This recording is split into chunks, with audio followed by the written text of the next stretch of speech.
Welcome to the Focal Point Podcast. I'm your host, Tony Riggs. Here I take a deep dive into my personal interests of the hidden craftsmanship, philosophies, and passions behind society's talent. If you're intrigued by artistic nuance, please subscribe and follow on my YouTube channel, Spotify, and Buzzsprout. With that being said, let me introduce you to today's guests.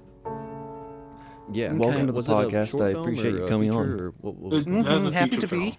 Okay, gotcha. Was it like a Yeah, I day mean, job? I did some SAG films. I'm still waiting on one to come out, and still get paid for it. I still haven't got paid for it yet.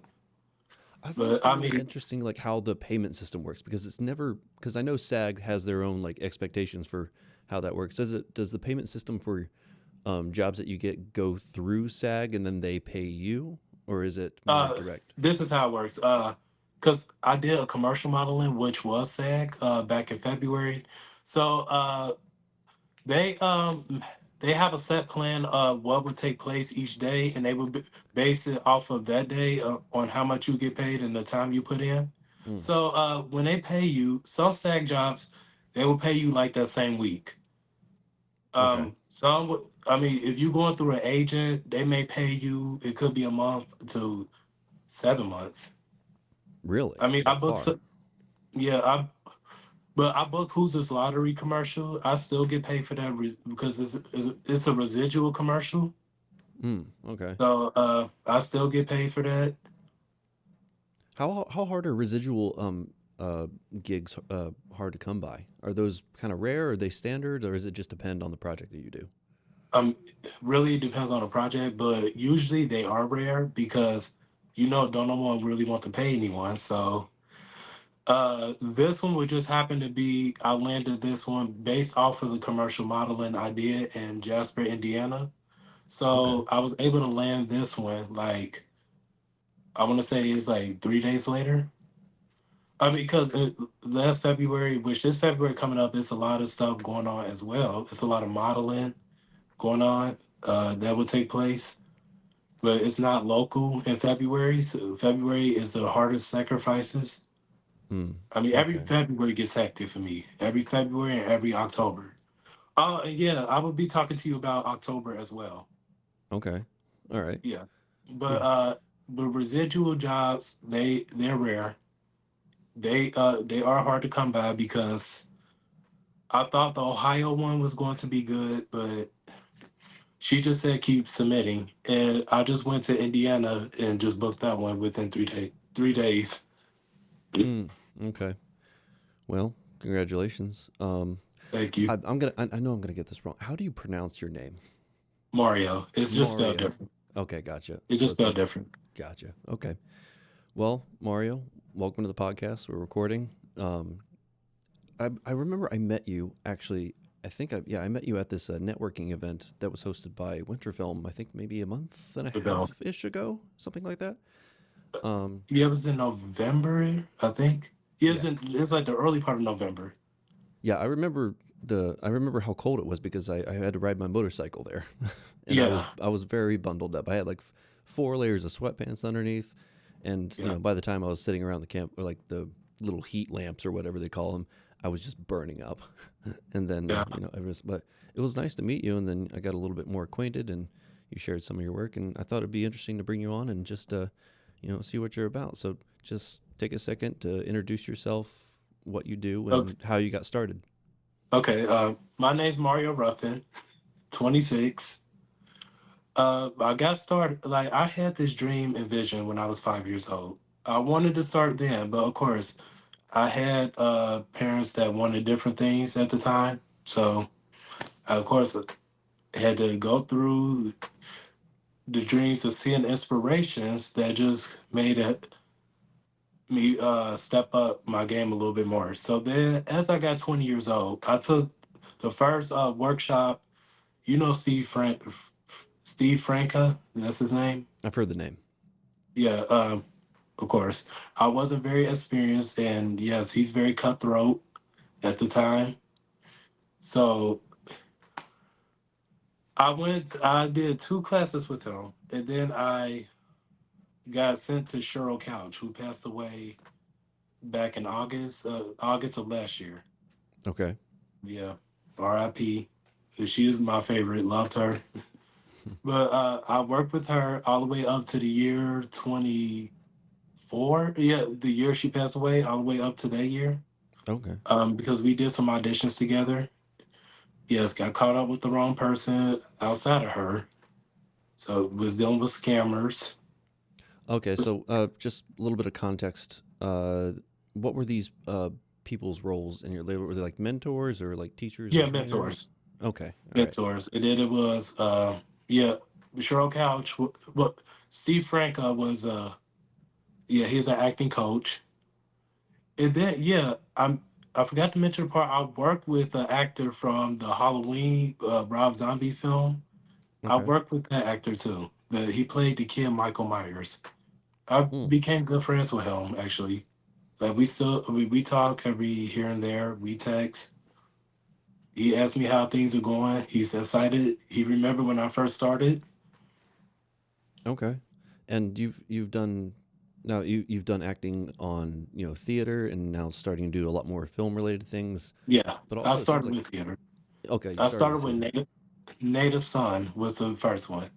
Okay. Okay, no, doubt it was Doubt. It was of Pat. Yeah, it was called Doubt. Father Flynn was the first role. I did that with Richard Mason. We did it a class of it, and we actually performed it, and he filmed it.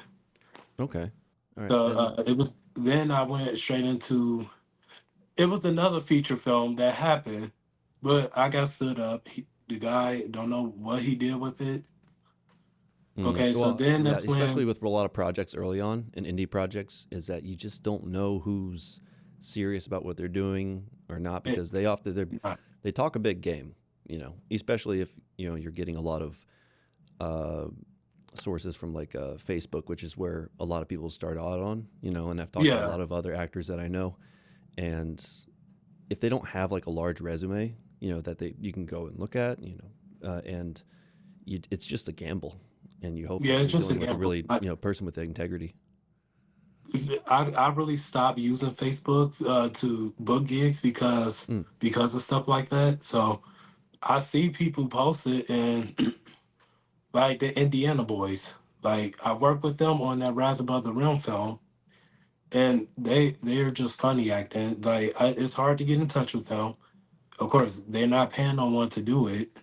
hmm So and they live about I want to say yeah Jasper, Indiana. That's where they doing it. That's where I booked that high paid commercial modeling gig. That's about 3 hours away.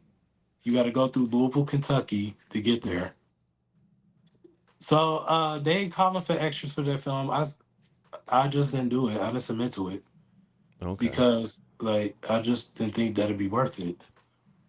Now, well, you said But you knew what you wanted to do yeah, from the second when you were like 5 years old. What happened yeah. when you were five, or what did you see or experience that said, okay, that I know now what I want to do with my life? Uh, this is gonna sound crazy. Look, there's quite a few movies that I've seen. I watched child actors growing up. Of course, Home Alone was an inspiration. That was one inspiration, Hmm and there there was. I mean, dang, what's the other movie? I can't think of it. It was another movie, and I know the Child's Play. You remember Chucky? Oh yeah, yeah. That was a good one. hmm You remember Chucky, right? Yeah, I do. Yeah, yeah. That one was. I said, oh, I love. Like, I mean, it was scary at the time, and of course, I went. It wasn't something I wanted to watch by myself at the time. Yeah, so it was just that inspiration, and yes, I got to meet them. Actually, I got to meet every one of them actors eventually. So I started auditioning, and then that's how I landed the role Native Son in the Broadway production. Okay. We did that in Madisonville of Cincinnati. Well, nice. And then Well, there was a casting director that reached out to me from Chicago. That's where the Big Pay Broadway came from. so where did that take place at? Was that because Broadway tends to travel around. Did you travel around with them, or was it more of a local thing that happened that was kind of a one and done? With Native Son or Pray for the Wicked. Pray for the Wicked. Pray for the Wicked was a traveling. Mm, we okay. still, she's still working on trying to do it in Atlas, North Carolina. That's where it really took place. Hmm. I will hear something by April. Uh, we still got networking things going on. They got some other things that are coming up. I will eventually, like, the thing is about finding a house out there where I can come back here and do things and go out there. I mean, I'm in the process of working with that because that's a process. Okay. And when did you get sign on to a talent agency? I want to say February of last year, in Oh, February of okay. 2024. I see. And But so before that, you were going around and trying to garner gigs and jobs and stuff like that on your own. yeah, it was successful on my own. I have booked more on my own and made more money on my own. I have made money through agencies and booked things through them. That residuals commercial. Okay. But I have did things on my own and it has been successful. Okay. I now have New York reaching out. I will show you the emails after we get off. Okay. All right. And now, are these what? Tell me about the dichotomy between, you trying to do business on your own versus relying, more so On on the an agent. agency to be able to, garner those jobs and stuff like that.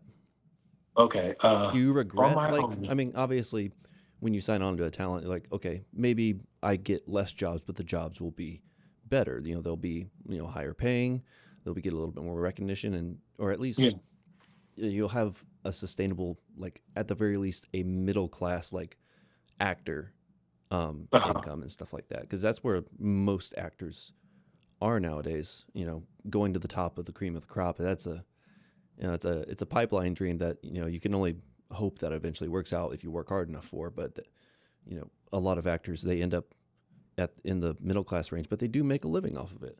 Just doing Yeah. commercials and modeling and that sort of thing. So tell me about your experience of doing things on your own versus your experience so far versus with being it with a talent agency.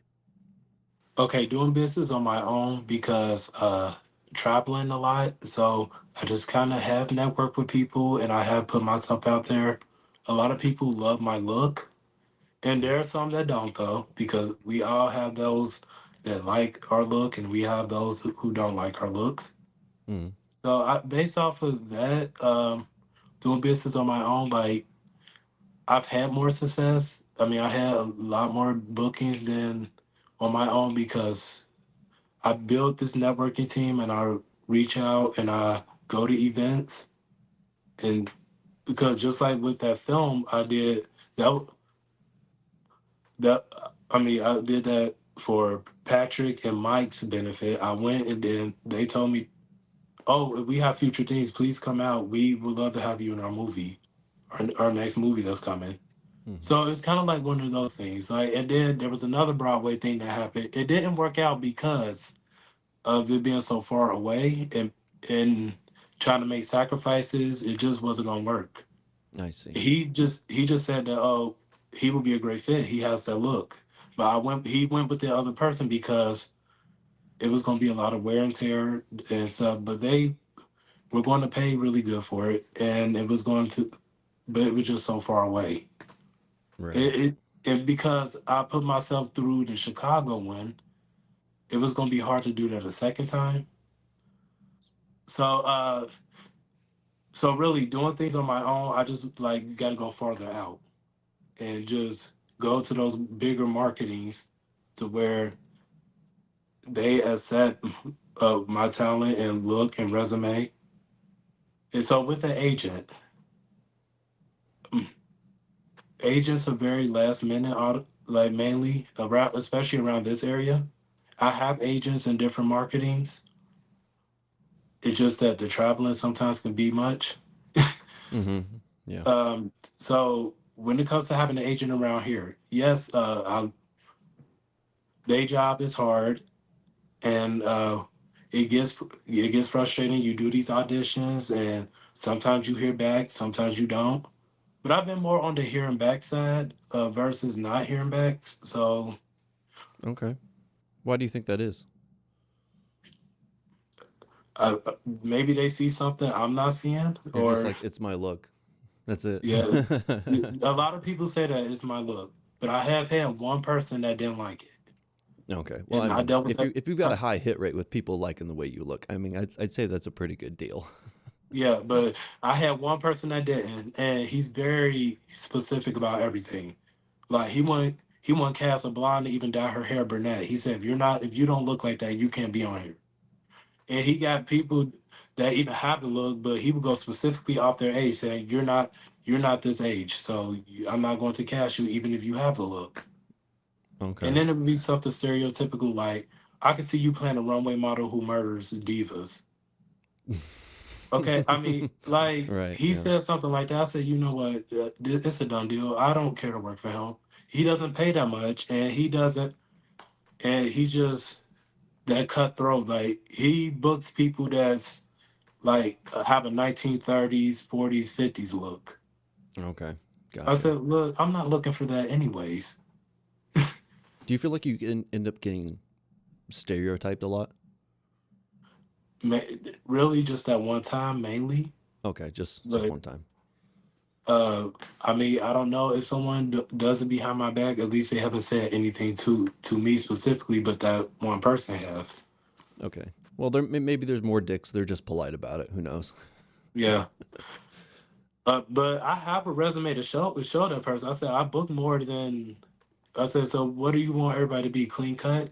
My thing is with that is like that's very specific as well, though.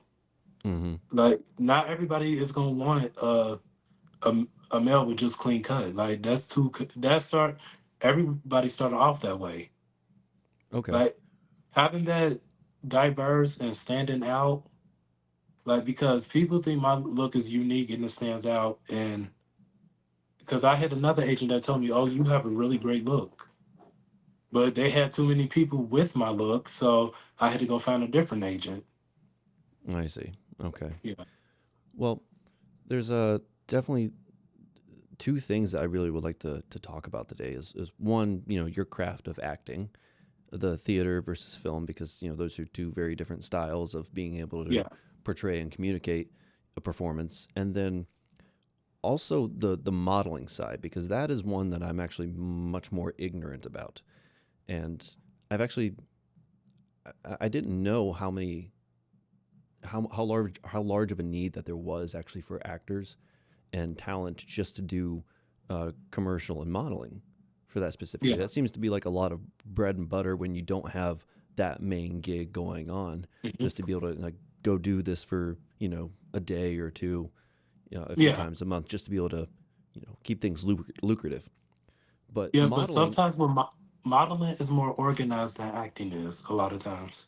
is it? Because the reason why I say that is because with acting, we had to pay for our own accommodations a lot of times because that SAG film was local. We like I was happy. Like I was just happy to go down there because we started downtown. We worked our way all around the city to do that movie. But with the modeling, they paid for our hotels. They paid for our food. We didn't have to pay for anything. We was able to have whatever we wanted. So on top of getting money for it. So with having that experience, she just was happy to say, "You got the job. We want to bring you on." Okay. Okay, Now, that's with the commercial. Now with high fashion, it's so competitive, but high fashion, it's not much money there, but it's definitely is in New York. Like, but around here, the most you probably get paid is $1,000. for like Um, one day? uh, yes, one day, but as many designers you got to walk for though. Oh no, no, I had to I'm do it not. I'm too. not bashing the. No, I mean the Yeah, economics of the but thing. Don't get me wrong. Um, yeah, but I had did to you work just start for. modeling when it came to once you got the talent agency, or when before you were Yeah, doing things on your own? It was mostly for film and acting, as well as theater. I got it as soon as I really took the workshop. So they as I took this acting workshop, they started explaining modeling. They started saying there's money to make in that, Mm. and they start saying, "Oh, you have a great look, so you want to give it a try?" Yeah, and I started out with a dynamic workshop with modeling. Hmm. Okay, yeah, I got pictures of it. I just got paid for it. A thing I did in October. Uh, so I said, yeah, I'll give it a try, and I will audition for it. So I built this networking team up in Dayton. We go out, we do shoots and stuff. The last one, you seen the Dunes look, right? The I Dunes. did, yeah, yeah. I went through those Yeah, pictures. They clearly had a vision going into yeah, that shoot of what they wanted to accomplish. And for the yeah. audience So who don't aren't you aware saw of me it, with the shovels, the dead dogs and stuff.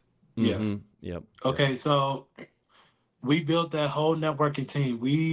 I think it's now been a year that we built that whole thing. I I I started this because I started putting myself out there. Started posting the pictures of me being I was the CEO of a CEO of one of the Victorious actors. So I used that suit to post, and they said, okay, so we'd like for you to join our team. I said, Okay. okay, let me give this a try again. So we did this. We started with the Christmas because this started no November, the end of November of last year. So we did the Christmas shoot. Then the next one we did, yeah, was the arcade shoot. So it was a lifestyle of gaming. Of course, we like to game sometimes. We like to do those things. So that was like one of the best ones for me. And then that's when I landed the commercials. Mm-hmm. Yeah, because they saw my diverse look and they saw my portfolio. So I mean, I still got another photographer that reached out and they want to me to do some things for their portfolio. Okay. Is that since you started doing the modeling, have you noticed what are the organizational aspects and skills that you've witnessed in the modeling world that you think a lot of these indie productions, when it comes to directing their actors as well as their own schedules and logistics, that you think that those people can learn from? Because the impression that I get is that the modeling world, it's very, I don't want to say strict or rigid, It is but strict. It's very strict. it They is are very very strict. specific. Yeah, they are very cutthroat and strict. Okay, they're like, ah, this Because guy's not it. All right, out of here, go. Is it that strict, or is it more like because with yeah, the indie because world, there's it's very, it can be very casual. It could also be, it can be very casual and laid back, or you can meet that one director or that artist that wants you to come onto their project that is a micromanager. There's so many different types of personalities that you run into in the theater and film world, but I'm just curious about the contrast of that with the modeling world. okay, with the modeling world, okay, they were so strict to where we couldn't look at our phones, we couldn't do anything. We were on a strict diet. They had only certain foods we can eat.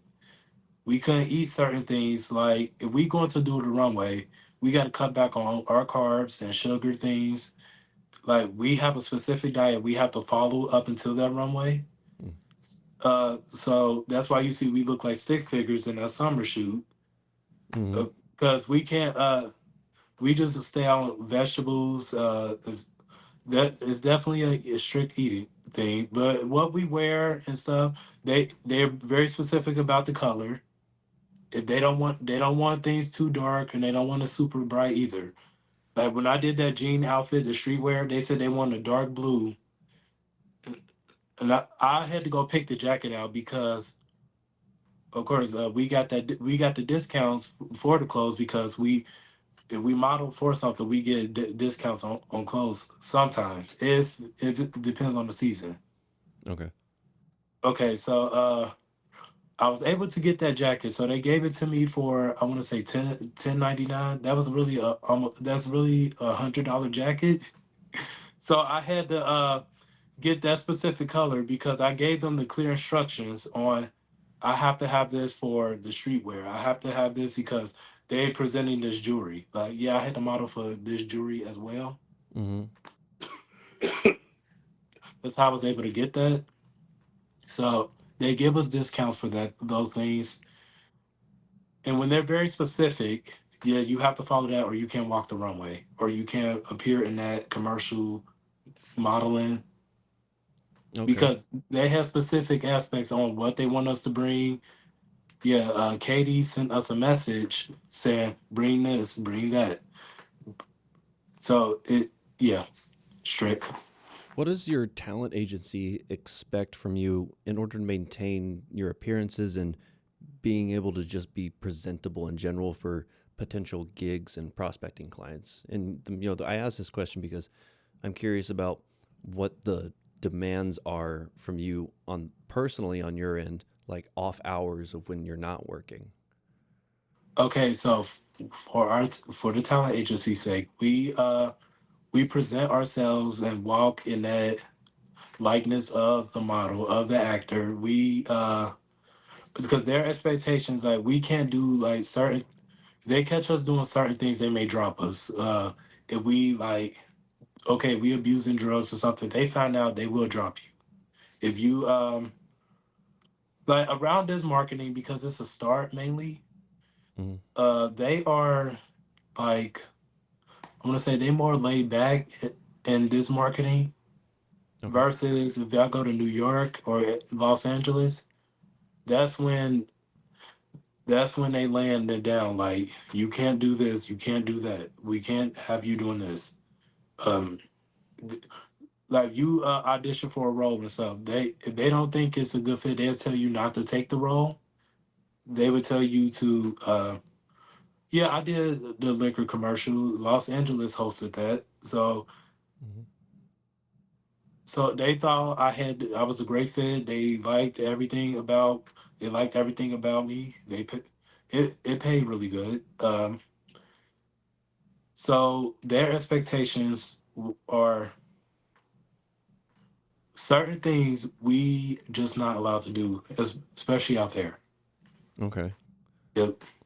Does well, I'm curious about why the strictness of you know models and talent when it comes to like diet in the modeling world because I look at some of these out and I'm just saying I'm curious as an outsider because when I see some of these outfits like especially in high fashion I'll Yeah. see people that are clearly very thin but then they have Yeah. these giant or weirdly shaped you know outfits that the high fashion designers have custom made for the model as well as their collection and their line of clothing.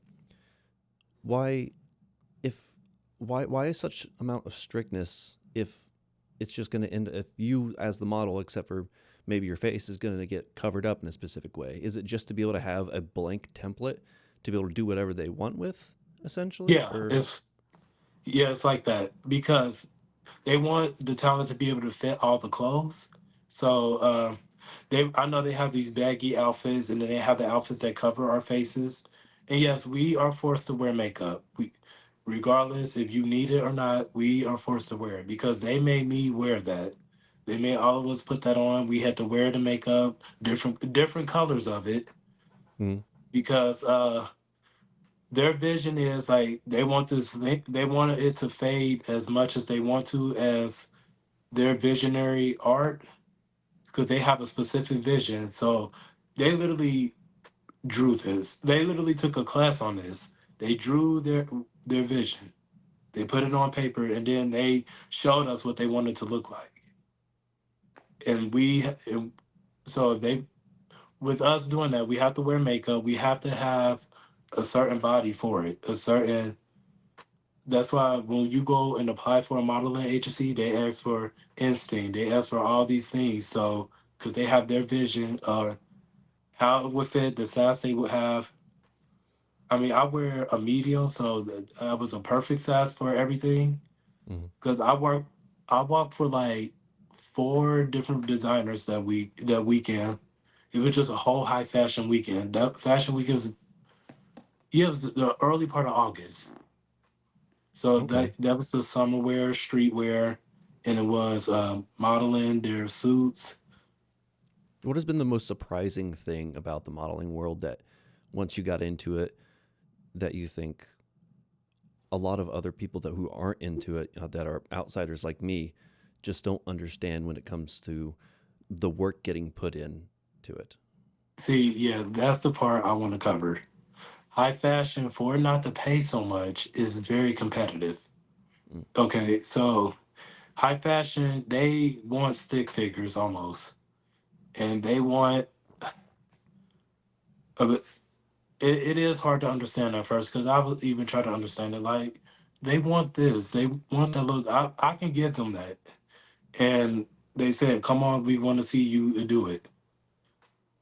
So the in order to understand it is like when you think about these big brand stores like the billboards and stuff, Hmm. eventually ours will come out. I don't know where they're going to put them at. They said they will send us the videos, and they will send us the plan on where everybody's look will go. I'm still waiting on that. They said in the next couple of days they will send it. It took a long time to get all this back, all of our material. How long are we talking? Like months? Like six, Yes, 8 months? months since August. Oh, Uh, last August. Okay. no, since this past Oh, this August. previous one. I forget what even day it is. I keep forgetting Christmas is this week, actually. Yeah. So I think we mainly tried to do for a Macy's brand like the jean denim jacket look. Hmm. Yeah, it was my favorite one because I've been wanting to book that. I mean, with the commercial, like with the commercial modeling, it wasn't my dream one, but it was a great one though. Okay. Because I mean, I was able to be the nurse, I was able to be the student, and I was able to be a patient to where I still look for that video. I don't know if Katie will release it or not, but Okay. so in order to understand this, it's kind of like learn as you go because everybody experiment is kind of different with how they observe it. So high fashion is very hard to understand a lot of times. What have been the conversations between you and other models and talent in the modeling and fashion world about Okay, but just the industry in and of itself? Because I'm just thinking about like when behind the runway, everyone's ready. Obviously they're all focused, but there's a lot of prep that goes into these shows and things like that. oh, there was a What lot of anxiety for me when I first started that really? because I mean I was sweating bullets at first because the news was there, and then they asked me to do the news article for them. And yeah, I did the video and everything, but then they said, "Oh, you now working for two designers. You got to hurry up and change." It was kind of like that. So I had this big suitcase because as models and stuff, we got to carry suitcases like almost every day. Like, Really? cause we never know who's going to call us. We never know when it. Like we're on call like 24/7. Sometimes I call people. They have called me late at night, and I'm. So you always eh, have a travel bag packed ready to go at a moment's Oh notice? yes, we have to. It's mandatory Really? for Okay. models. For models and actors, almost it's kind of mandatory because we never know when we gonna get that call. It could be last minute. So that's the part I wanted to cover as well with the agency, because a lot of their calls are last minute. Because Hmm. when they called me for that liquor commercial, that didn't, it didn't give residuals, and I didn't get the footage either because I was gonna use that for another one. Hmm. So when they called me on that, I literally had a day and a half to prepare for that. So I had to pack a suitcase because I had to bring quite a few quite a few sweaters, but of course the pants didn't matter. But quite a few sweaters and stuff. So I drove all the way up to Toledo. It was at night because I had to stay up there that whole day, on top of doing Broadway as well. So I had to rush back and then be back at the theater within that same day. Like that was an exhausting day. I was like, I just can't wait for this performance to be over. That's very go go go.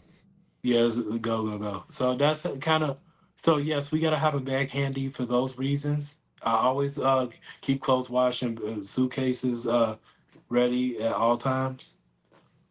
What has been the most stressful project that you've had to do for a date, specifically modeling? I'll get into the the theater and the film a little bit later.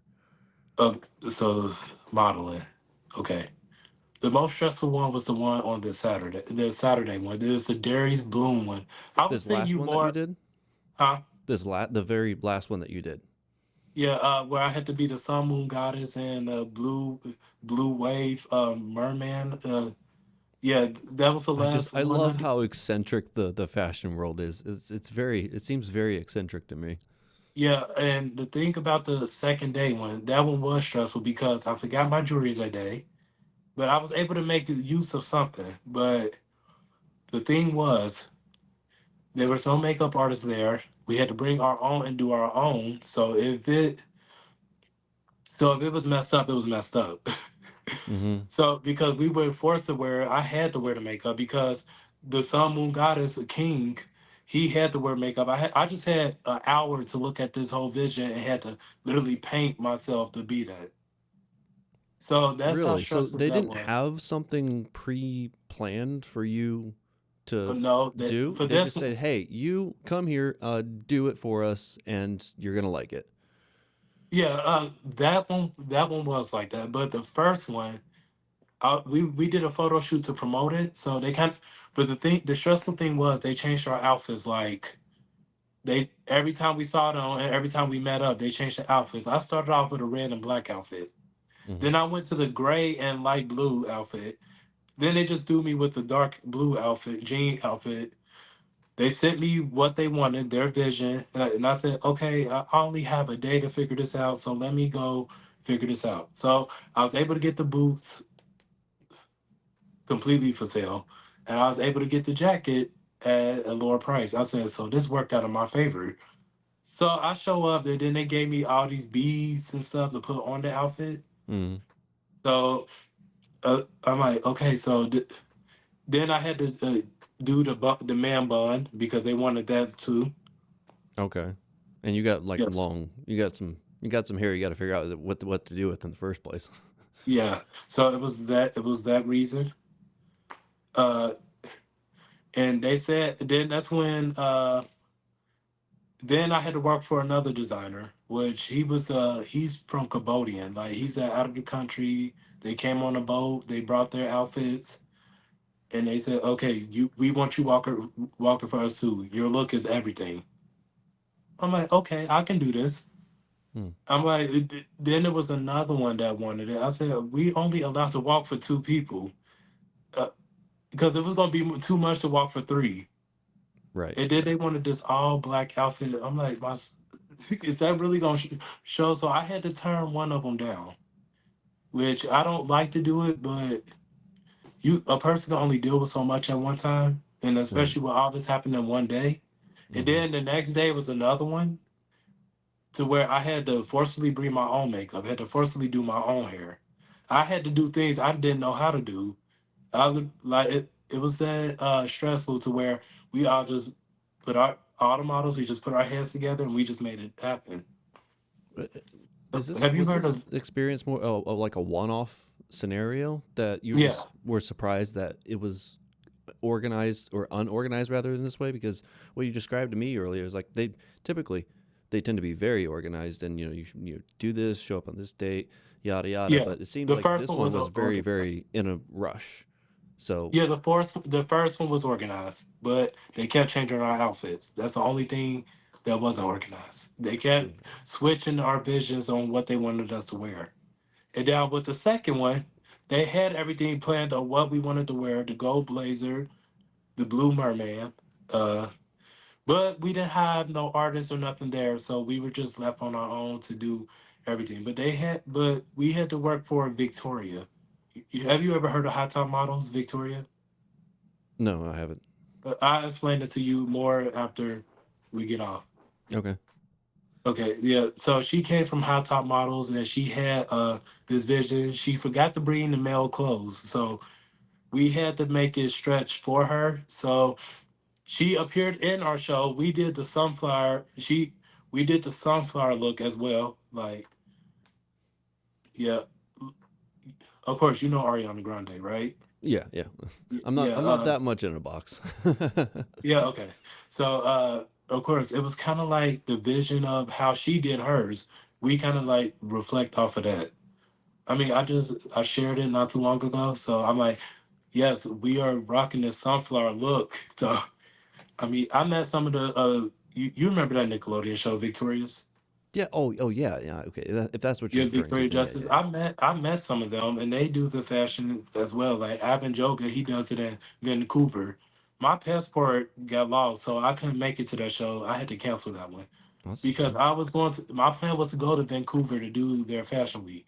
He was there, and of course, they liked the look. I like, and I just told them, I said, "Look, I know you like these, but it can be stressful to manage sometimes. I'm going to keep it just a little while longer, but it's not forever though. Okay. Well, But I'm because not like going to part change of it your just yet. look is your hair along with everything else. So Yeah, there's generally, I would imagine that when people are looking at you to be able to do a job or a gig, that they have something very specific in mind that they want that particular look to go with. And yeah, then sometimes it's organized and sometimes it's not. And that's the thing I find most intriguing. yeah. Most of the time it is organized. Like the New York stuff is, yeah. And passport, yeah. They had to look for it, and that's how I was able to book the Rise Above the Realms film Mm, and stuff. Like, you may have those designers that some may be okay with it, some are not. Like, with the Hoos's Lottery, they wanted this, and we get paid residuals. Yeah, they wanted this look. why are residual jobs so hard to get? Like, what type of jobs are the jobs that yield a residual income? Okay, like the coffee shop ones, I had one of them. We got paid decent for that. We got paid decent for the Hoos's Lottery, and if they use it again, they will pay us again. Like it go the money goes up every time. They pay us more and more every time. Okay. So they are hard to come by, but I don't know. Things ain't really been hard to come by for me. Most likely, I mean, I lost a lot of people who were I made friends with when I first started because like I mean I've been dealing with that depression lately. I'm like I didn't do nothing to these people.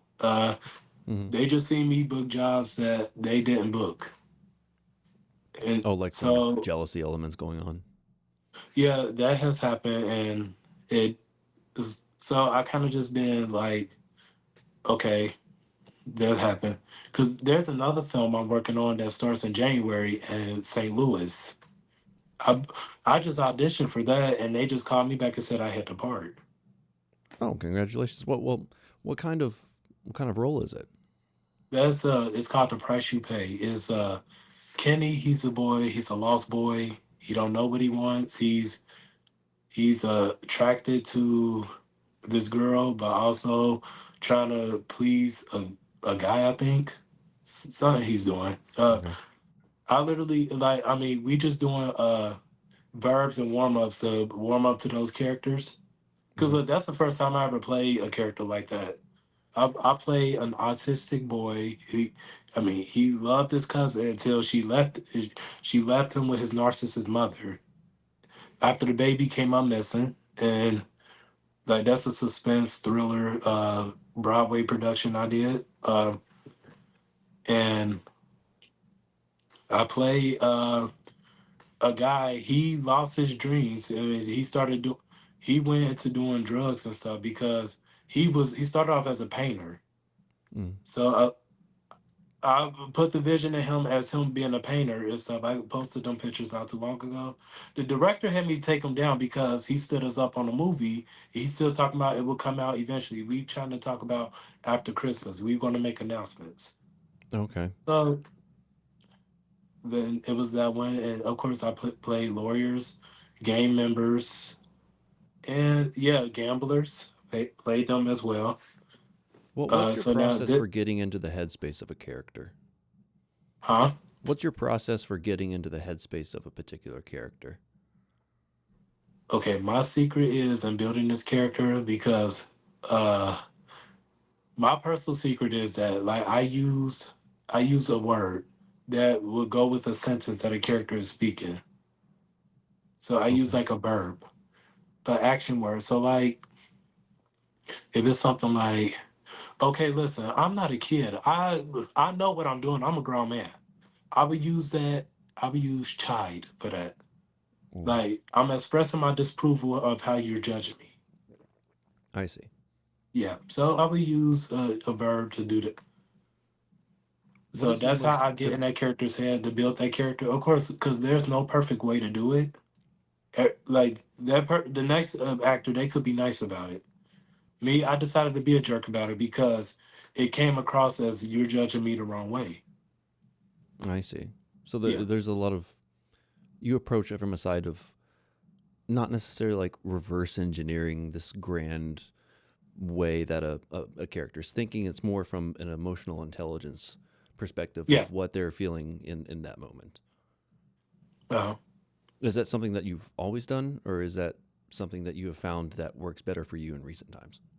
it's things I found that were better for me in recent time because like when I before I started doing it that way, Mm-hmm. I book roles by just going in person because I'm not really good at self tapes. I'm still learning how to do them because a lot of self tapes, casting directors are funny about them. Like if I may use a ring light to do a self tape, they don't recommend that because it could be a distraction from the rings in your eye. It could be the lighting may not be bright enough. The background may not be solid. So really, I try to be with someone and like at like a local library or like even go to the agency. But if you get auditions that are not from them, they charge you lots of money to do them. Would they charge you money Yeah, they charge me money. Even if we find auditions on our own, like it'd be like a $60 fee. for the agency? Yeah, for the agency to do an audition with you. Like Oh, I say if you see. go on Because you're Actors using their Essence. space. Is that what it is? Yeah, like I don't know because they say that it takes them away from what they're making money from to do things that are not putting money in their pocket.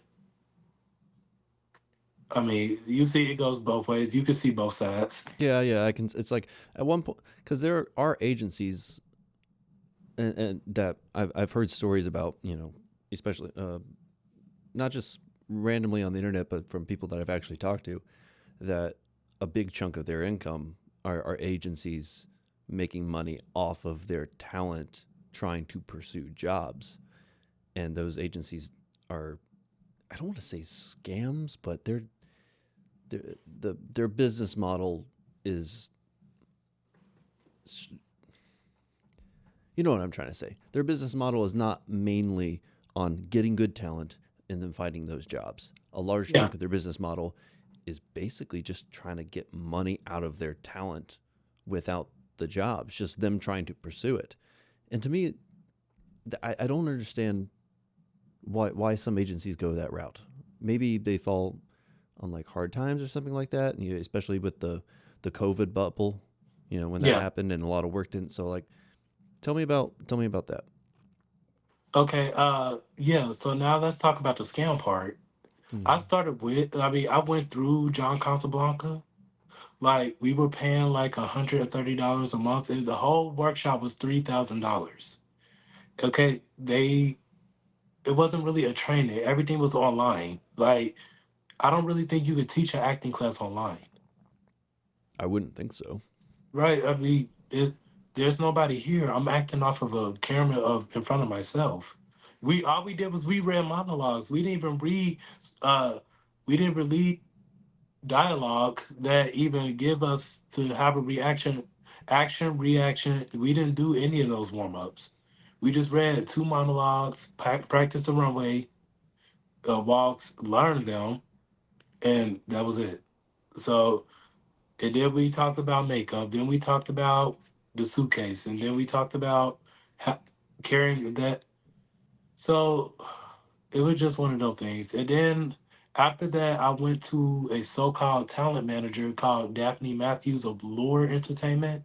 Okay. That name right there itself, show you that there was a shady business. She was charging us like hundreds of dollars for everything to do nothing.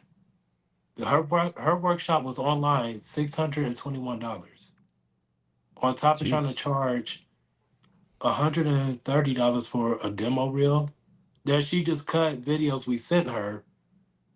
I'm like, we're not doing nothing in those videos. Then it was a management fee, which was like 400 some dollars. Mm. See, now that itself is illegal. You They can't charge us for representation. Oh, that's So illegal. Okay, I didn't know yeah, that. so I just got to the point where I got fed up. I told her I'm not paying this no more. Of course, then she goes on a rampage, lashing out at everyone, at some of the other actors that I now work with, because I told them what happened and what I was going through. Right. So, okay, she's now lost her business and now been homeless and everything. I see her posting about it. She tried to come back and try to add me back. I said, "You can't come back here. You're like, You hell showed no. your Yeah, you showed your true colors and you did what you did, so you can't come back here." So I rejected that request and told her no. And then I hear she still reaches out asking people for money because she says she became homeless. They hacked into her business. She lost everything. But if you would, look, I'm gonna show you stuff about that as well.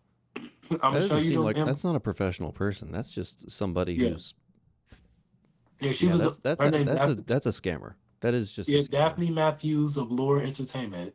She get on Facebook cussing I all love the that we're time. naming names. A lot of people don't Huh? want to name names, and I love naming names. It's a guilty pleasure of mine.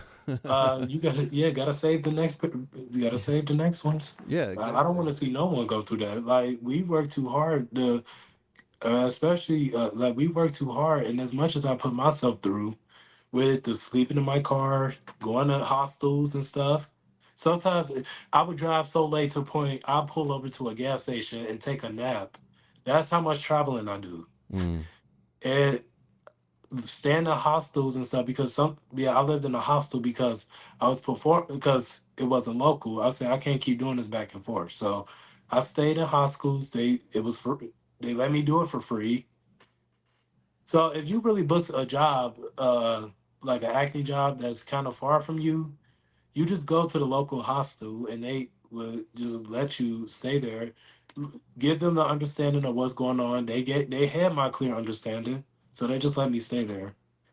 Okay. They gave me free meals, everything.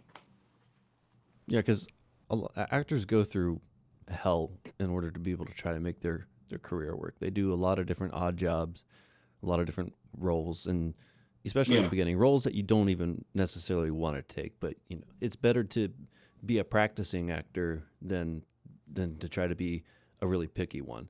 I think that's something actually yeah. that I took away from oh, what's his I name? mean, seriously, I was happy and blessed to get the roles I wanted because the roles I wanted, I literally got them. Even though one of them wasn't exactly, but it paid, but the pay matched up to it, and it was okay. I was presenting healthcare. I was presenting a school. I was presenting education. Yeah, I'll show you more pictures of that. Okay. Yeah, I'm going to eventually make and post it on Facebook and make on the process of where it started to where it's at. Mm-hmm. Of course, I heard back from New York. They liked my look. They want me to come out in February, and I said, "Yeah, I'll come." They booked me for their runway out there. What type of roles have you said no to? Because I know it's a very difficult thing to turn down work, but I'm sure Okay, you've learned okay, lessons along the way, and I'm sure you've developed a sense of what's legitimate and what's not by now. So tell me about that. okay. Okay, what I've said no to. Okay, like that role I was telling you about. That's all the way out in Ellsbury, Kentucky. I had to say no to that one because it they wasn't paying enough for it to be worth it for the wear and tear. Mm. And the other one I said no to, it was one in Chicago. I mean, I wanted it, but I didn't have my plan in order for it to happen that fast. They wanted me to come out that Saturday because they said, okay, you could play the king, you could play the shepherd, you could play the angel. they were paying for it, and I had to say, us, I wasn't ready for that big marketing just yet. I said, let me get more under my belt, get used to the process before I say yes to that. But my cousin died, so I'm like, I no longer have a house out here. I can't. He supported my career to the fullity. He wanted me to come out there to do it. Mm, He would let me use his house, but then he died from a heart attack 2 years ago. So that kind of what shattered my housing for Chicago. I see. Sorry to hear Okay, that. yeah. So that's why it's kind of hard to. I mean, we had this Christmas coming up, but I was going to do a Broadway zombie and a Broadway regular person. I couldn't pursue that one because I booked the film in St. Louis. I see. So, and I'm trying to do more film, and because I'm hearing from these bigger marketings, they want to bring me out for film because they like everything. They like my portfolio. They see my reels. What is the project that you would say that you're most proud of when you're going to introduce yourself as an actor, not necessarily a model, but there's a role that you're going for and they want to see your resume, and what project would you point to as a good example of your work?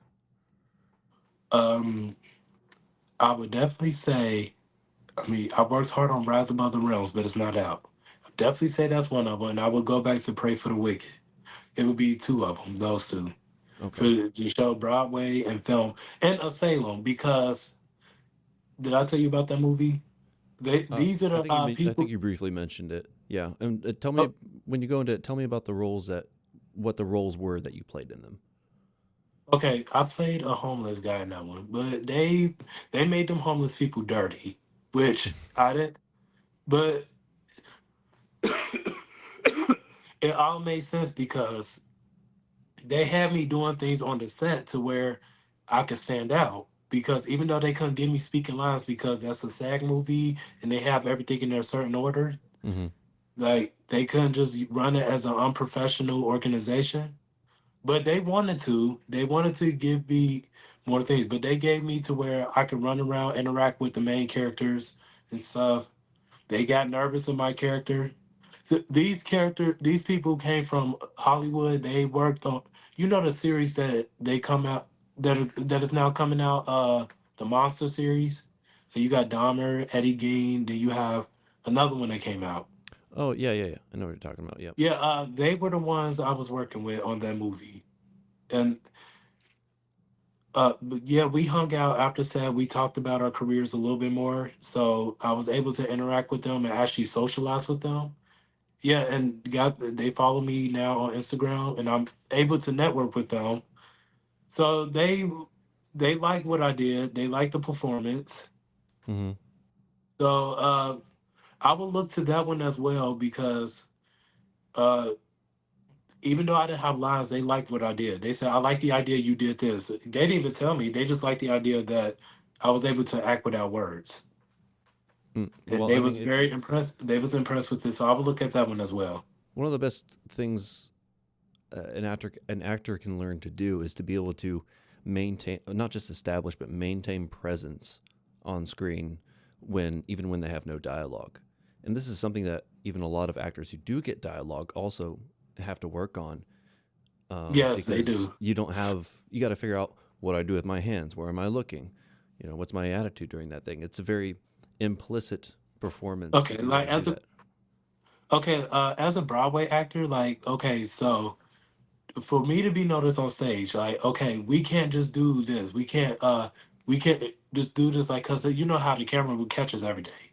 Yeah. Like we literally have to turn and look that way, but we can't. We got to keep it to where they see us, and with our emotions, we got to show it. Like we got to move our hands. We got to do it.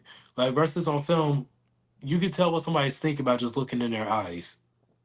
Okay, but on as a background actor, uh, with no lines, they could be seen like as like doing like something small, like just sneaking in into where you be caught. Like you could just sneak in like behind someone.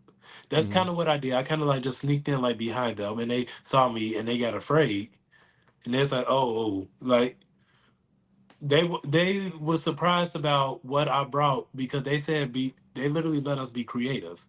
So I played the homeless guy and I made him drunk and I made him to where he was terrorizing everyone. So he caught what I did. He didn't know I was gonna do it, so I just walked up to these other people. I said, "Oh, y'all got this, y'all got that." So he let me speak a little. Okay. So, but I showed him my with my emotions how I was just walking around like just out in the days, and and he Well, I was, would imagine, especially in theater, though, there's actors who don't get lines that end up taking that thing that you're talking about too far. You know, they try to yeah, give themselves dialogue, and then they end up getting a thrashing by the director. You know, so oh there's yeah. like a So fine if it line that you doesn't, got to walk when you're asserting yourself, but not too much to where you're actually impeding or intruding on what actually is supposed to be going on. yeah, yeah. So about that, cause with theater, like it's all about professionalism and present yeah present presentations is strict, so I would go based off of what the director says. Mm-hmm. Um, so if they say like, um, for example, what I did with Houston, like because he was autistic, like I was able to do the things with the hands. So she was so for rehearsals we was able to go through this. So he was drunk and stuff. So I did this with his hands. So she was because he was nervous. He was scared that they was going to come after him and kill him. Mm-hmm. So the family, yeah, the Marlins family, he was he ran, so he had to run out and he had to run from Janine because he was afraid they was coming for him. So I had to give him like a jittery, and I had to be drunk with it too. So it was like, Nini, I can't talk about this. I'm scared. Like it's kind of like that. So I it see. just that I relax my mind and just flow right into it. How does both good and bad chemistry between actors in a scene affect performances for you? Okay, good chemistry. The good chemistry, like we do, when it comes to the good chemistry, um, I would say that. Hey, how do I put this? The good chemistry, it would be yes. So it'd be that re, your scene partner is revolving around them and moving with the emotion that they have, and you trying to take it to a different level. So I would think that like at the same time I'm trying to calm her down along with she's trying to calm me down. Mm. So I would think that part would be that now with the bad chemistry, I would think that if you drop and you kind of get lost in your place, because sometimes that do happen. I see. But yeah, so like if you get lost in your place, it would kind of be like make a sound, like make a sound, find your place, uh, move something that would get your mind back. So Mm-hmm. it would so like really with the bad chemistry. So I just really say just keep going until the flow gets back going You because just beat the dead horse. You got to like, you all just right, beat the dead we're horse. just gonna Like do it just until it keep the happens. flow going. Yeah. Yeah. When since you've been doing modeling as of recently, compared to your experiences with theater as well as film, have now that those experiences have been broadened a little bit, how do you conceptualize yourself as an artist when it comes to approaching things professionally? Because you don't always get to do necessarily exactly the thing you want to do or that the thing that you're passionate about, Heard. but you Yeah. still got to bring yourself to whatever it is that you're doing. How have you learned to be able to approach your work in a way not just that's professional, but also in a way that is something that you can legitimately present yourself as, even if it's not something the thing that you're most passionate about. Okay. So it yes, I've gotten some recent roles that I'm not really passionate about, but this is how I bring myself to that. Like interact with the casting director because you never know where it may go later. So you could eventually get what you passionate about, even though it may not start off that way, because a lot of times it don't, because this is very competitive and it's very hard to do. And it is and it's a constant fight for it. It's a constant thing that we're just trying to achieve, and we just sometimes we get really frustrated when we audition for things that we really want, that we think is a great fit. That we spend hours on these auditions. We spend constantly trying to work around their schedule. Then it turns into, okay, now I booked something, but it's not my favorite. So how do I do this? I'm going to do the work because it's paying me, and I got to go out of my way. So I'm going to interact with the casting director and the other actors and show myself that I'm excited to be here. I'm happy to do this and build relationships with them. I think that's the main part because building that relationship with people that on projects you're not comfortable with, that's not your favorite. Hmm. It will that will really bring the chemistry to life. Okay. Just relaxing your mind and just flowing into the moment. Like I'm not gonna think about it. I'm just gonna do the work, get paid. It ends there. But I would like to have a good relationship with those I work with because when future things come, they could have something I do like. It could have something. This could get me to the films I really want to do. And yes, I think it has because if I'm hearing back from New York for both, So you would say that the key to it is you just got to be, you have to maintain optimism that something yes, is going to work out. yes, you just got to keep believing that it will work out, even though it may not seem like it at first. Because back last February, because I was getting so many jobs left and right, and I was tired all the time. So Mm. I'm like, okay, it's a big break gonna happen after this. I'm constantly like, I'm praying every week, will it happen? I'm getting stuff. Even though some stuff was unpaid, but a lot of stuff was paid. You know what I'm saying, but I'm constantly fighting. I'm constantly going. I'm at the arcades doing shoots with photographers. I'm in the woods in the cold doing photography. Now I'm doing a commercial at this big stadium in Indiana. Then yes, I go to Atlanta to do a film. They pay me for it, but look, I almost had my own TV show because they see my acting. It got canceled because of budgeting. I haven't heard from her yet, but that was just a letdown as well because the whole point of me going down there was because they said Can you they say was what going to cancel. network that was with? Can I say that? I have to send it to you. It's in my phone somewhere. This Okay. was back in this was dang. What month was it? Yeah, it was back in June. Okay. Cause I went down there. They said, "Hey, we getting a TV show started. Do you want to be one of the characters?" They said I will reach out to you in July and give you your character, your pay rate. It got canceled due to budgeting, and that was going to be a SAG TV show with high pay. Oh, well.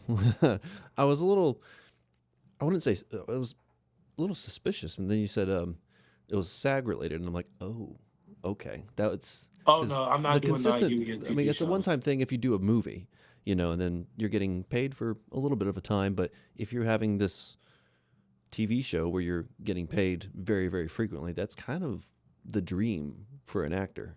If you're not being able to get those high generating, high Hollywood paying jobs. Yeah. So it was going to start in Atlanta, yes, and then I guess they have stuff in Los Angeles that will take place.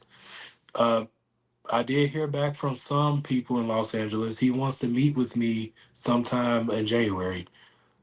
Uh, and I know that only people that get this stuff is like really have to be big out there and really have their SAG license. Mm-hmm. Like, I'm trusting the process. It gives me a lot of anxiety at times, and especially with losing friends that you thought were supportive. Like, I Mm-hmm. was talking to another friend about the film I did yesterday. He said, "Okay, I'm getting really annoyed. I didn't hear about this." I'm like, it wasn't my movie. I was one directing this. I just showed the footage I just showed the pictures we took on set. And so I haven't heard back from him since. He stopped answering my messages and everything. Hope I'm not blocked though, because some of them have done that too. Yeah. So I Like I know it has been immediate success. It gives me anxiety because of course it has to slow down since it happened last November because I just keep the process going and just keep it. One week it'll be film, one week it'll be a commercial, and another week it'll be high fashion, which high fashion is about to pick up in New York big time. Hmm. They sent me all the information, and they said they will send me the rest of everything, the accommodations when it gets a little closer. When you're moving from project to project, do you have to keep in mind that you can't carry the stress over from one project to the project? Do you try to Yeah, yes, you gotta deliberately keep try it. to decompress between if you have the time, and what do you do in order to help with that? Okay, so this is what I do. So okay, say if I just got off from doing a film, that film in St. Louis. Okay, when I go to New York, I have different. I will have different expectations. I say, okay, so that's done and over with. So I just take a breather. I just keep breathing, and then I go there. I don't think, technically honest, I seem to forget about it unless it's constantly brought up. I may forget, and then I go right into the next project. I don't know how that happens. I forget that I was there. Like I'm like, I was there. I remember being there, but then it just then I forget about it when I go to another project. I don't know what it is. I don't know how it happens. That for some reason that just come natural. Hmm.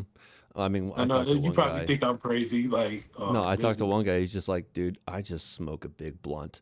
It's not healthy. I get it, but at the end, like he just like I do my best just to forget it and move on to the next one because people deal with stress in different ways. So that's something that I always find curious about how because oh stress yeah, builds but up in the body. Stress builds up in the body and it carries with you whether you're psychologically aware of it or not. And okay, so a lot of people try to physically release it, in yeah, their own ways. okay, about that. Yeah. So I met a friend. I met a couple friends on the commercial modeling gig. So I talk to them constantly, and I still talk to them because at the time we was when we all met up, we all talked about how it was hard to book this, it was hard to book that. Hmm. I couldn't relate at the time because I'm like, well, I'm just now getting started, and I've gotten a lot of yeses versus even getting no, getting told no at the time. And they're like, So "Oh, great, good for you, man." It's like, yeah, it's but like, I okay. didn't brag though. I didn't even talk about it. I just kind of kept quiet. I said, yeah, I heard back from some, but I was happy to get that hand modeling job that I was dying to get. And I said, but she finally gave me that job, and it paid really good. So I kind of just kept quiet on that conversation. But yeah, there has been things I haven't heard back from. I mean, just mainly that ignorant producer around here, but he tr- he's that 1920 film. Like he's strict with everybody. Like you Mhm. just don't have to look. You just forget about it. What has been the talk behind the Iron Curtain of talent, if you will, about AI? Have you does that ever AI. pop up every now and then? Because like I think Yes. about like hand modeling. That I mean, like, this, it seems like that would be something that basically would vanish overnight if it hasn't already. Yeah.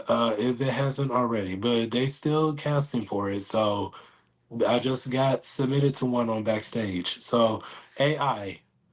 Okay, we are facing things that most other actors do have to face. Okay, when it comes, but it's highly unlikely to replace real human actors because a violation of copyrights. And when it comes to SAG Guild films, they have it in their contract: no fake acting, Mm. no fake things. They said they want real work. So when it comes to these non-union jobs, I really think that AI has this advantage, but I do think that it could have a disadvantage as well because it can't really interpret real human feelings. Yeah. Well, the But I something asked that such as because him, Sean Astin is currently the what is it? The president of the SAG-AFTRA yeah, guild. And funny enough, his mother back in the day was also, I think she served one term as uh-huh. the president. And I recently listened to an interview, with I forget what channel or news station it was with, but he's been fighting. He said he's been fighting like hell to be able to protect, and they said that they've made critical progress in terms of what they're putting in their contracts to be able to prevent their likeness being used, as well as being able to ensure that them being there in person is critical and essential for being able to hire a SAG-AFTRA. Have you found any recent changes in the wording of contracts, or what has been your interaction with that? Okay. When it came to like, no, I haven't done any recent changes. I haven't had that just yet. Okay. But I don't know. Will it happen? That could be a New York thing. I don't know. But my thing is, I'm not really trying to put all my eggs in one basket. I'm just trying to explore because we may be facing things that other actors didn't have to face. Mm, But they also say, don't let it stop you. Keep it going because it's unlikely that it would happen all the way. mm-hmm. But you said that he's still fighting for it. Yeah, no, he said that, especially there's been, I don't remember exactly what he said, but he communicated the idea that since the writers and the actors guild strikes, I think it was in 21 or 22, like It 3 or 4 years was ago, something. 23. It's 23. It was 23. Oh, even more recent. That he implied that significant progress has been made in that regard. So I was just curious if there was something that had trickled down on the back end when it came to you being aware of what contractually has changed or has been amended for actors to be able to maintain their integrity as artists when it comes to. Like with the changes and stuff, like and with the strike and stuff, I do think that made a big progress because we was waiting for it to get off because it was hard to find work without Mm-hmm. it. But at the same time, I was dealing with Daphne Matthews, so that's where that scamming was coming from. Her charging all that money. Yep. I Okay. was able to break free from her, and then I started booking more jobs. I was doing student films as well. Have I mentioned that?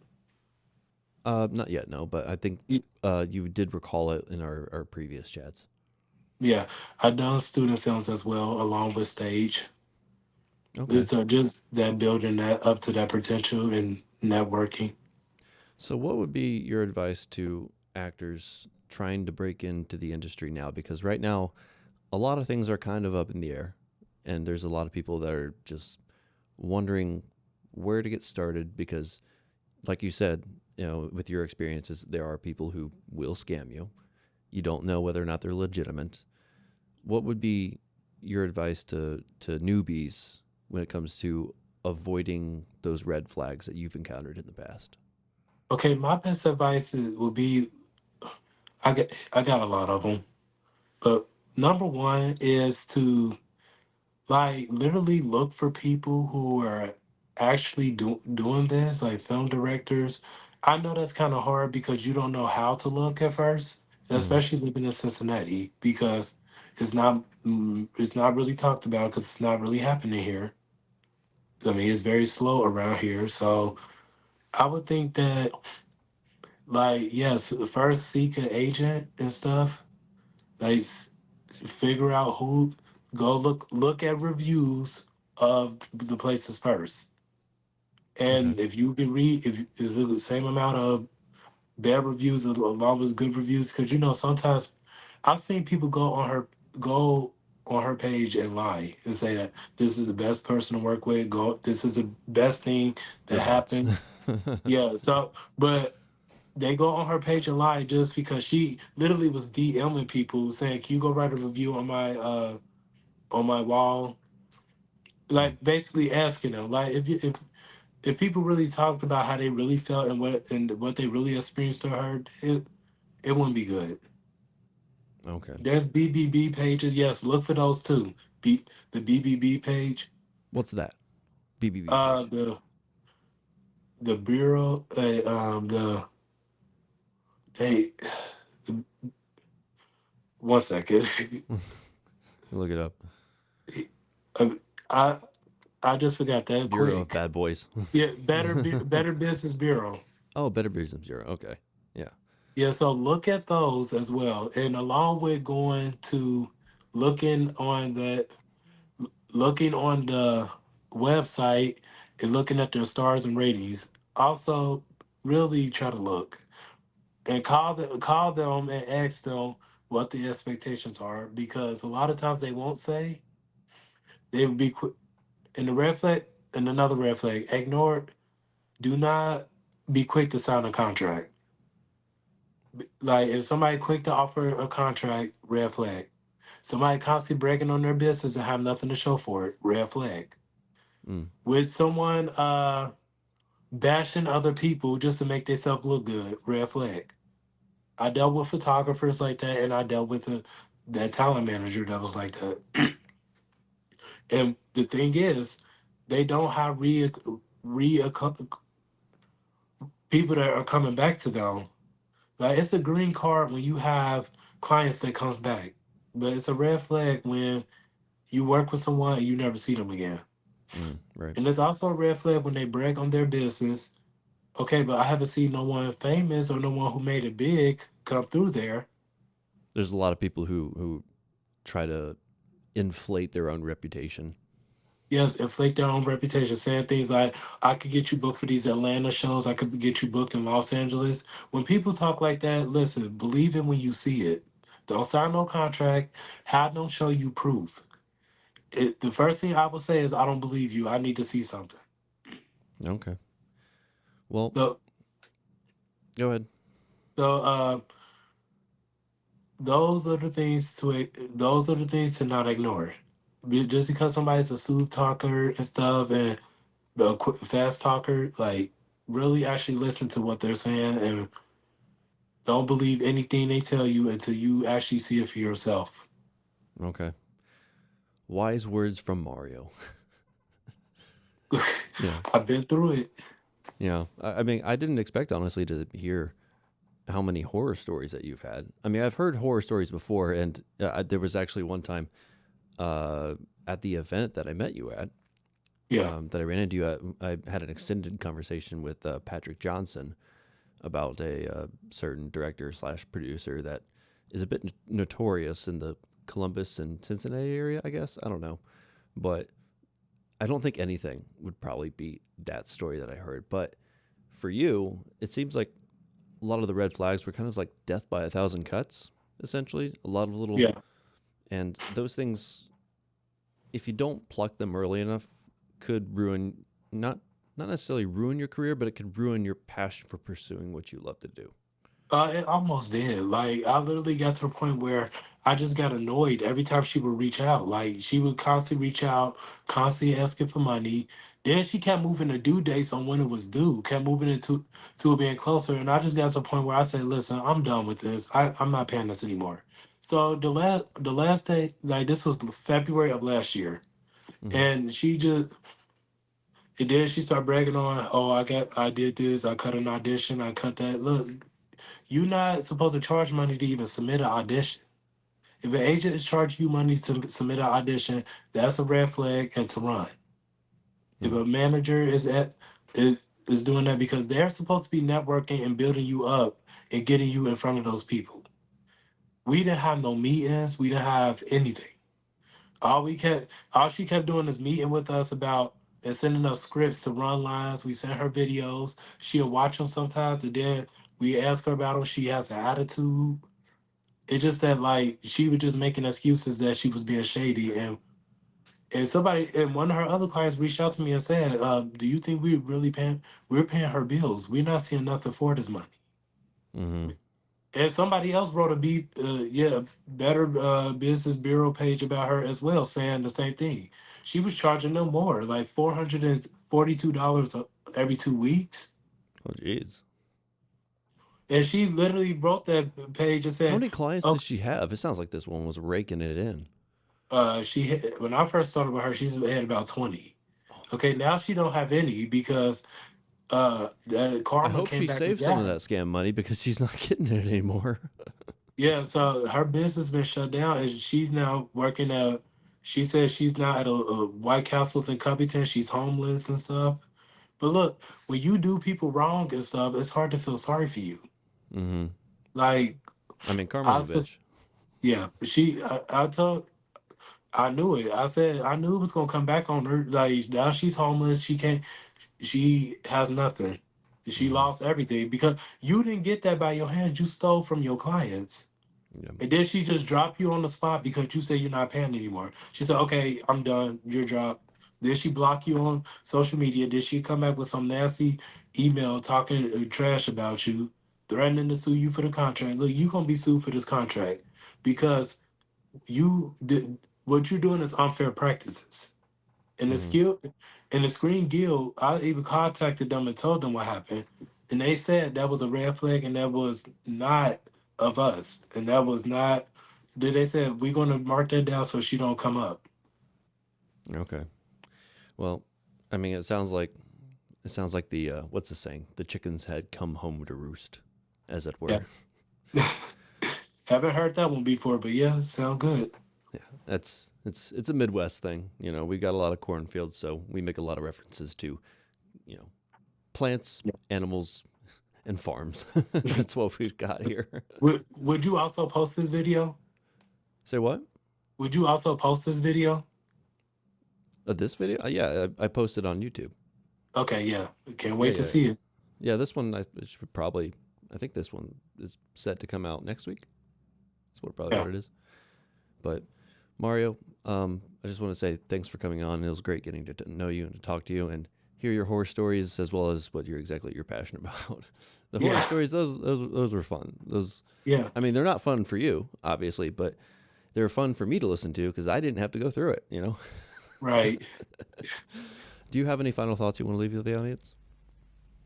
Final thoughts is don't give up on your dreams. Don't wait for things to come to you. If you're passionate about it, go out there and get it. Well said. Thanks again. Absolutely. Anytime, brother.